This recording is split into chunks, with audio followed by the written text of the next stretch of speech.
So, ayun po, what's up? Ito na ating kita ng March. Nakita natin ang January versus March. Nakita natin sa Move It. Part time na naman kay Move It. Tingnan natin kung magkano yung kinita natin kay Move It ngayong March.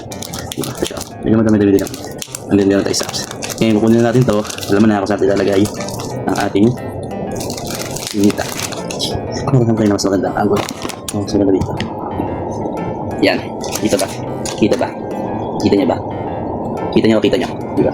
Kita naman siguro yan. Yan na lang. Mabilisan na ito guys. Kasi may gawin pa tayo. Kunin na natin lahat. Tapos bilangin natin kung magkano. Bilisan natin ngayong March. O yung ano lang. Sundot-sundot na natin sa March. Nakailang biyahe na tayo ng March. Tingnan natin kung magkano. Hindi ko na siya nilagay dun sa maliit kasi mahirap tanggalin guys. Nakipanood nyo yung una kong video nito. Pagkatanggal, napakahirap tanggalin. Kaya dito ko na lang siya nilagay. Saka parang hindi nasisira yung pero bilis lang tanggalin. So hindi siya nasisira. Tanggalin na natin lahat. Tapos panibago ulit kasi ngayon is April na. April 2 na tayo ngayon. April 2 na tayo. Kaya panibagong ipon ulit sa ating notebook. Compare na natin yung pinita natin ng January sa March. Saka yung nasa apps natin kung magkano. Tingnan natin kung magkano yung diferensya ng January versus March. So, katulad pa rin ng dati, hindi naman lahat ng kita natin dito natin nilagay yung matira lang. Yun. Ang ganda yung guys, pangkain, diba? Yung matira lang sa kinita natin ng araw-araw. Hindi naman araw-araw din tayo nakapaya. Ano lang, sundot-sundot lang. Isang base lang tayo nag-full time noong linggo. Nung nakaraang linggo pa. Doon lang tayo hindi rin naman tatawag na full time kasi nagbiyaya ko na ng 5 AM hanggang 9:30 ng umaga. Umuwi, tapos tumulog. Labas ulit ng alas 5 ng hapon hanggang 9:30 ulit ng gabi. So, hindi pa rin siya full time kasi umuwi. Ang full time kasi diretso. Uwi-uwi. Simula ka ng umaga hanggang gabi. Diretso. Kaya saan kasi, umuwi kasi ako ng pahinga, tulog, saka labas ulit. Ayan, ito.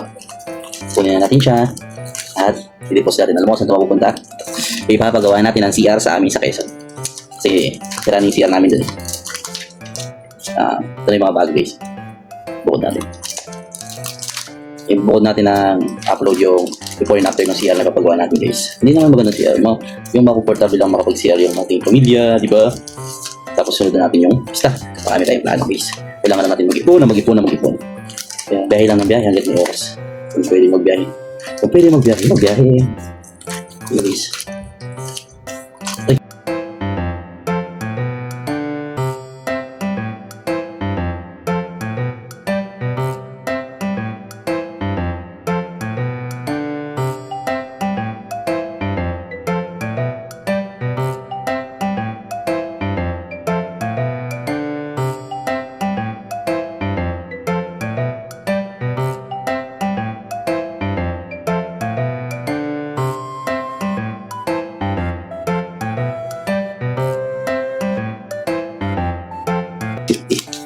So, meron tayo dito sa natin ang cash ng 5,000 5,450. So, ito is 5,450.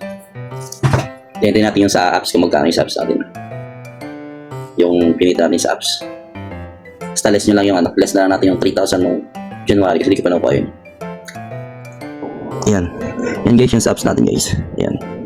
Yung kinita natin ng March. Less lang yung 3,000. So lumalabas na sa 4,000 yung kita natin ng March. Kasi hindi naman tayo kasi nagpo-full time. Check nyo yung biyahe natin ha. Booking. Ayun nagbiyahe ko isang biyahe lang diba?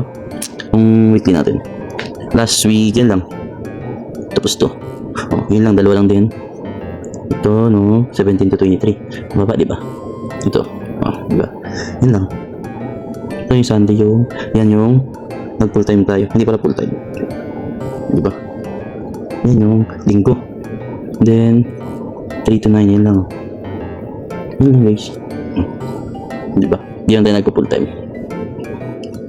Kaya yun guys. So ito yung ipon natin kay public apps. Meron tayong 7,999.54. Yun guys. So ayun guys. Ito guys, itong data na to is papadala natin kay mama. May kay papa. magpagawa ng CR. Dagdagan na lang natin to. Kasi ba, kulangin. So, ayun guys update ko kayo sa papagawa nating CR. CR lang muna. Sunod na yung bahay. Pag-ipunan natin. Diba? Tapos muna yung CR bago yung bahay. So, ayun guys, salamat sa panonood. Oh, wait. Dito pala.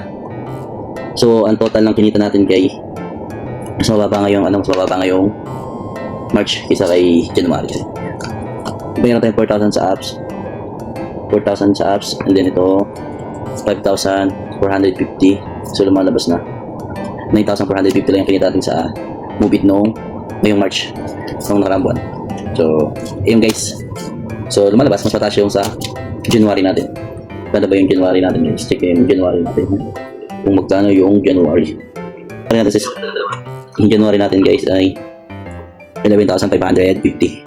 So, mas mataas siya ng 2,100. Yun na, 2,100 din. Pero, not good. Not bad. It's good. Pero pa rin tayo naipon. Diba guys? So, dito lang guys. Alam niyo kung saan dadalhin to.